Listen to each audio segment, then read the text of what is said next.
ଦୁର୍ଗାଷ୍ଟମୀର ପୂଜା ଏମିତି ହେବ ବୋଲି ମୁଁ କେବେ ଭାବି ବି ନଥିଲି। ସାଙ୍ଗମାନେ, ଶରତ ଋତୁର ଶେଷାର୍ଦ୍ଧରେ କାଶତଣ୍ଡିର ଆଗମନେ ହୋଇଥାଏ ମାଙ୍କର ବିଜେ। ଆଜି ଥିଲା ମାଙ୍କର ଅଷ୍ଟମୀ ପୂଜା।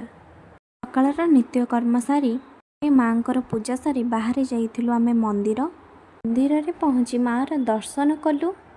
ଯେହେତୁ ମା ବର୍ଷକରେ ଥରେ ଆସିଥାଏ ତା ଭକ୍ତମାନଙ୍କ ଦୁଃଖ ଦୂର କରିବା ପାଇଁ, ସେଥିପାଇଁ ବହୁତ ମାତ୍ରାରେ ଭକ୍ତ ଆସିଥିଲେ ତାଙ୍କ ଦୁଃଖ ପ୍ରକାଶ କରିବା ପାଇଁ।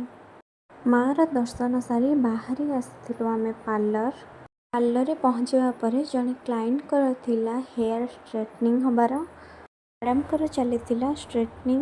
ଆଫ୍ଟର ଆଣ୍ଡ ବିଫୋର ଲୁକ୍ ମୁଁ ଆପଣଙ୍କୁ ଦେଖାଇଦେବି କେତେ ଭଲ ଭାବେ ଷ୍ଟ୍ରେଟନିଂ ହେଇଛି। ରୟାଲ ସାଫ୍ରନ୍ ୟୁନିସେକ୍ସ ସାଲନ୍ରେ ଚାଲିଛି 50% ଅଫ୍।